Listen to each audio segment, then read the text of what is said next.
بسم اللہ الرحمن الرحیم۔ السلام علیکم۔ درویش ٹی وی کے معزز خواتین و حضرات، اللہ تعالیٰ نے اس دنیا میں سب سے پہلے جنات کو آباد کیا، مگر ان کی سرکشی اور فساد کے باعث فرشتوں کی افواج بھیج کر انہیں سمندر برد کر دیا، اور اس طرح زمین کے اصل حقدار یعنی حضرت انسان کے آباد ہونے کی راہ ہموار ہوئی۔ قرآن کریم میں اللہ اس قصے کی ابتدا اپنے اور فرشتوں کے مابین ہونے والے ایک مکالمے سے کرتے ہیں، جب اللہ تعالیٰ اعلان کرتے ہیں میں زمین میں اپنا خلیفہ یعنی نائب بنانے والا ہوں۔ فرشتے جواب میں فرماتے ہیں، کیا تو زمین میں ایسا نائب بنانا چاہتا ہے جو فساد پھیلائے اور خون بہائے؟ حالانکہ ہم تیری حمد کے ساتھ تسبیح اور تیری پاکی بیان کرتے ہیں۔ جواب میں اللہ تعالیٰ نے فرمایا، میں جو کچھ جانتا ہوں وہ تم نہیں جانتے۔ پھر کھنکھناتی مٹی سے ایک پتلا بنایا جاتا ہے اور فرشتوں کو اس بات کا حکم بھی دیا جاتا ہے، جب میں اسے مکمل کر لوں اور سنوار لوں اور اس میں روح پھونک دوں تو تم اس کے سامنے سجدہ ریز ہو جانا۔ حضرت عبداللہ ابن عباس سے مروی ہے کہ جب اللہ نے حضرت آدم علیہ السلام کو بنانے کا فیصلہ کیا تو فرشتوں کو حکم ہوا کہ زمین سے مٹی لاؤ۔ پہلے حضرت جبرائیل علیہ السلام پھر حضرت میکائیل علیہ السلام گئے، مگر زمین ان سے کہتی، میں اللہ کی پناہ میں آتی ہوں کہ تو مجھ میں سے کچھ کم کرے یا مجھے نقصان پہنچائے۔ دونوں آ کر اللہ پاک کو بتاتے ہیں۔ آخر میں حضرت اسرائیل جاتے ہیں اور زمین کی اس بات کا جواب کچھ یوں دیتے ہیں کہ میں بھی اللہ کی پناہ مانگتا ہوں کہ اس کے دیے ہوئے حکم کی بجا آوری نہ کروں۔ پھر مختلف رنگوں کی مٹی لا کر حاضر کرتے ہیں۔ اس مختلف رنگوں کی مٹی سے انسان کی تخلیق دراصل ذات پات اور رنگ و قوم کے بنائے ہوئے اصولوں کی سخت نفی کرتی ہے، اور اس بات کی کھلی گواہی دیتی ہے کہ اللہ کے نزدیک تم میں سے بہترین تقوی والے ہیں، نہ کہ اجمی یا عربی۔ روایات میں آیا ہے کہ وہ پتلا کافی عرصے تک بے چان پڑا رہا۔ ابلیس جب وہاں سے گزرتا تو اس سے مخاطب ہو کر کہتا کہ تم ایک عظیم کام کے لیے پیدا کیے گئے ہو۔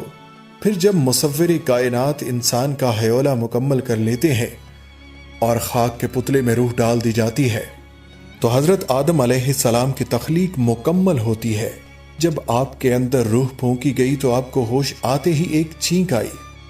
فرشتوں نے آپ سے کہا، کہو الحمدللہ، اور آپ کے الحمدللہ کے جواب میں اللہ تعالیٰ فرماتے ہیں کہ تم پر اللہ کا رحم ہوا۔ پھر آپ کو حکم ہوا کہ جا کر فرشتوں سے ملو۔ فرشتوں نے آپ کو دیکھ کر السلام علیکم کہا تو اللہ تعالیٰ نے فرمایا کہ اے آدم، یہ آج سے تمہارے تسلیمات ہیں۔ یوں دو اہم سبق بنی نوع انسان کو آفرینش پر ہی سکھا دیے جاتے ہیں۔ ایک یہ کہ جیسے ابتدا میں ہی ایک ناخوشگوار کیفیت کا سامنا کرنا پڑا، چھینک کی صورت میں اسی طرح تمہاری زندگی میں ہر قسم کے مصائب آئیں گے، جس کے جواب میں صبر کے ساتھ اللہ کی ثنا اور شکر گزاری کی روش اختیار کرنی ہے۔ اسی طرح یہ بھی سکھایا گیا کہ باقی نوع کے ساتھ کیسا تعلق رکھنا ہے۔ یہ شروع میں ہی بتا دیا گیا کہ اے بنی آدم، تم امن و سلامتی پھیلانے کے لیے بھیجے گئے ہو، اس لیے تمہارے ابتدائی کلمات ہمیشہ سلام پر مبنی ہونے چاہیے۔ اس کے بعد اللہ تعالیٰ حضرت آدم کو اشیاء کے نام سکھاتے ہیں اور فرشتوں کے سامنے انہیں حاضر کر کے فرشتوں سے ان اشیاء کا نام پوچھتے ہیں، تو فرشتے کہتے ہیں، اے رب تو پاک ہے، اس بارے میں ہمارا علم کچھ نہیں، ہمیں تو بس اتنا ہی معلوم ہے جتنا علم تو نے ہمیں عطا کیا ہے۔ پھر حضرت آدم سے پوچھا جاتا ہے تو وہ جھٹ نام بتا دیتے ہیں۔ اب باری تعالیٰ فرشتوں کو مخاطب کر کے کہتے ہیں کہ کیا میں نے نہیں کہا تھا کہ میں وہ جانتا ہوں جو تم نہیں جانتے؟ پھر سب کو حکم ہوتا ہے کہ آدم کے سامنے سجدے میں گر پڑو، اور تمام فرشتے سجدے میں گر پڑتے ہیں سوائے ابلیس کے۔ ابلیس کے بارے میں ہم واقف ہیں کہ یہ دراصل جنات میں سے تھا جو اپنے زہد و عبادت کی بنیاد پر اعزازی طور پر فرشتوں والے کام پر فائز ہو گیا تھا۔ اس باغی حرکت پر اللہ تعالیٰ جلال میں ابلیس سے دریافت کرتے ہیں کہ تمہیں یہ سجدہ نہ کرنے سے کس چیز نے روکا؟ تو وہ ملعون کہنے لگا، میں اس انسان سے بہتر ہوں۔ اے رب، تو نے مجھے آگ سے بنایا اور اس انسان کو مٹی سے۔ لمحہ بھر کا تکبر، وہ بھی خالق کائنات کے سامنے، اس کے تمام کیے کرائے پر پانی پھیر گیا اور وہ رذیل اپنے منصب سے فارغ اور دربار سے نکال دیا گیا۔ حکم باری تعالیٰ ہوا، تو اتر یہاں سے، تو اس لائق نہیں کہ تکبر کرے یہاں، پس باہر نکل، تو ذلیل ہے۔ تو وہ ملعون روز قیامت تک کی مہلت یعنی زندگی مانگتا ہے جو اسے دے دی جاتی ہے، پھر اپنی مہلت مانگنے کی وجہ بیان کرتے ہوئے کہتا ہے کہ چونکہ تو نے مجھے گمراہ کیا ہے، میں بھی لوگوں کے لیے تیری سیدھی راہ پر بیٹھوں گا، پھر ان پر آؤں گا، ان کے سامنے سے اور ان کے پیچھے سے اور ان کے دائیں سے اور ان کے بائیں سے، اور تو ان میں سے اکثر کو شکر گزار نہ پائے گا۔ یوں شیطان دربار سے نکالا جاتا ہے اور ادھر حق تعالی حضرت آدم کی نسل سے تمام آنے والی بنی نوع انسان کی ارواح کو جمع کر کے عہد لیتے ہیں کہ کیا میں تمہارا رب نہیں؟ ہم سب نے اس سوال کا جواب یک زبان ہو کر دیا تھا، کیوں نہیں اے رب، ہم اس بات پر گواہ ہیں۔ اس وقت حضرت آدم تمام انسانوں کو دیکھتے ہیں، انہیں آنے والے انبیاء کی ارواح الگ سے چمکتی ہوئی دکھائی دیتی ہیں، مگر آپ کو اس بات پر حیرانی ہوتی ہے کہ تمام انسان ایک جیسے نہیں، اپنے رنگ و روپ اور نسب میں سب الگ ہیں۔ وہ باری تعالیٰ سے دریافت کرتے ہیں کہ اے اللہ، تو نے ان سب کو یکساں کیوں نہیں بنایا؟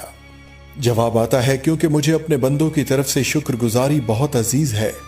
جنت میں کچھ عرصہ قیام کے بعد حضرت آدم کو ایک خلش محسوس ہونے لگتی ہے۔ فرشتے تو ہر دم رب کی سرا میں مشغول ہوتے ہیں، اب آپ کیا کریں؟ ایک علم الاسماء آپ کو عطا ہو چکا، مگر اس علم کے بابت تو فرشتے کچھ نہیں جانتے، کس سے گفتگو کریں، کہاں قرار پائیں؟ ایک دن جب سو کر اٹھتے ہیں تو اپنے سامنے ایک اپنی ہم نو عورت کو پاتے ہیں جو ان کی پسلی سے پیدا شدہ تھی۔ پوچھتے ہیں تم کون ہو؟ تو وہ کہنے لگی عورت۔ پھر پوچھا کہ تمہاری تخلیق کا کیا مقصد ہے؟ تو کہنے لگی تاکہ تم میرے اندر قرار پاؤ۔ اب فرشتے حضرت آدم سے پوچھتے ہیں کہ اے آدم، اس عورت کا نام کیا ہے؟ تو آپ کہتے ہیں ہوا، بامانی جاندار۔ پوچھا کیوں؟ تو کہنے لگے کیونکہ یہ ایک جاندار شے سے تخلیق ہوئی ہے۔ اس سے ہمیں اندازہ ہوتا ہے کہ مرد و عورت کے جوڑے کی تخلیق کا مقصد آپس میں امن و آشتی کے ساتھ ایک دوسرے کے اندر سکون اور قرار پانا ہے، یہ نہیں کہ ہر دم طاقت کے حصول کی کشمکش میں آپس میں لڑتے رہیں۔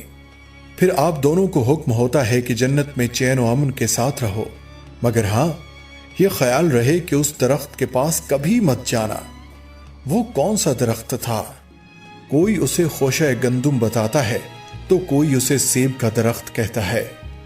تشبیہات بھی الگ الگ ہیں، کسی کی رائے میں وہ درد و تکلیف کا درخت تھا تو کوئی اسے جاویدانی حیات کا پھل بتاتا ہے، مگر سچ تو یہ ہے کہ ہم صرف گمان ہی کر سکتے ہیں۔ قرآن میں واضح الفاظ میں درج ہے کہ وہ درخت بالکل اہم نہ تھا، بلکہ رب کا حکم اہم تھا۔ قرآن کریم میں اس درخت کے بارے میں الفاظ اس قدر مبہم ہیں کہ لگتا ہے جیسے اللہ تعالیٰ نے کسی بھی درخت کی طرف اشارہ کر کے حضرت آدم کو کہا کہ بس اس درخت کا پھل نہیں کھانا، باقی جو چاہے کھاؤ پیو۔ مگر انسان کا فطری تجسس اور شیطان کا بار بار بہکاوا انہیں اس درخت کی طرف مائل کرتا ہے۔ ابلیس بڑے ناصحانہ انداز میں ان دونوں کو سمجھاتا ہے کہ دیکھو، میں تمہارا دوست ہوں اور تم کو اس درخت سے اس لیے روکا جا رہا ہے کہ کہیں تم ہمیشہ یہاں رہنے والے نہ بن جاؤ۔ آخر کار بشری تقاضوں کے آگے مجبور ہمارے یہ دونوں جد امجد اس درخت کا پھل کھا لیتے ہیں۔ حکم ہوتا ہے کہ اتر جاؤ تم سب کے سب یہاں سے، جاؤ دنیا میں رہو، وہاں تمہارا ٹھکانہ اور طعام و قیام ہوگا اور تم وہیں رہو گے، ایک دوسرے کے دشمن بن کر، یعنی انسان اور شیطان۔ کہا جاتا ہے کہ جب آپ سے یہ خطا ہوئی تو اللہ فرشتوں کو حکم دیتے ہیں کہ آدم سے اس کے خلعت اور آرائش واپس لے لو۔ چنانچہ آپ کے سر سے تاج اور دیگر آرائشیں اتار لی جاتی ہیں تو آپ رو رو کر چلاتے ہیں معافی معافی۔ ندا آتی ہے کہ اے آدم، کیا مجھ سے بھاگ رہے ہو؟ تو آپ فرماتے ہیں نہیں اے رب، مگر آپ سے شرم آ رہی ہے۔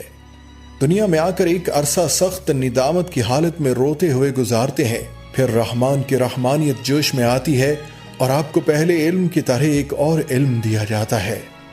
پہلا علم دنیاوی علوم کے سرچشمے یعنی عقل و خرد کا ملا، اور دوسرا پہلی وحی کی صورت میں اخروی نجات کا۔ اس اولین وحی سے آپ کو توبہ کا سلیقہ اور اس کے الفاظ سکھائے جاتے ہیں اور معاف کر دیا جاتا ہے۔ پھر ایک شفیق استاد کی مانند بڑی محبت سے حضرت آدم کو سمجھایا جاتا ہے کہ تمہارا گھر فی الحال یہی ہے، یہی تمہارا عارضی قیام ہے، مجھے یاد رکھنا، اور جب جب میری جانب سے میری رسول تمہارے پاس ہدایت لے کر آئیں تو ان کی اتباع کرنا۔ تم ایسا کرو گے تو نہ تمہیں کوئی غم ہوگا نہ کوئی ملال، تم واپس اپنے اصلی گھر اور مقام یعنی جنت کو حاصل کر لو گے۔ اب ہم حضرت آدم کے رویے کا تقابل ابلیس سے کریں تو عبد الرحمن اور شیطان کا فرق صاف واضح ہو جائے گا۔ ایک غلطی حضرت آدم و حوا سے ہوئی اور ایک ابلیس سے، تو دونوں کے درمیان فرق کیا تھا؟ فرق یہ تھا کہ حضرت آدم نے فوری رجوع کیا، رو رو کے معافی مانگی اور اپنی حرکت پر سخت ندامت کا اظہار کیا، جبکہ ابلیس ڈٹائی کے ساتھ اپنی حرکت پر نہ صرف ڈٹا رہا بلکہ اپنے تکبر کی توجیہ بھی پیش کرنے لگا، اور جب اسے یقین ہو گیا کہ میں تا قیامت ملعون ہو گیا ہوں تو پھر بجائے معافی مانگنے کے الٹا اللہ کو اپنی گمراہی کا موجب ٹھہرانے لگا۔ چونکہ تو نے مجھے گمراہ کیا ہے، میں بھی لوگوں کے لیے تیری سیدھی راہ پر بیٹھوں گا۔ تو یوں ہمیں معلوم ہوا کہ رحمان کے بندے گناہوں کے بعد ایک داغ ندامت اپنے سینے پر سجاتے ہیں اور اپنے گناہوں کا اعتراف کرتے ہوئے دوبارہ اللہ کا قرب چاہتے ہیں، اور اس کے برخلاف ابلیس کی سنت انا پرستی، گھمنڈ اور میں نہ مانو کی تکرار ہے۔ دعا ہے کہ اللہ تعالی ہمیں غرور و تکبر، گھمنڈ اور انا جیسی بیماریوں سے محفوظ فرمائے، آمین ثم آمین۔ السلام علیکم ورحمۃ اللہ وبرکاتہ۔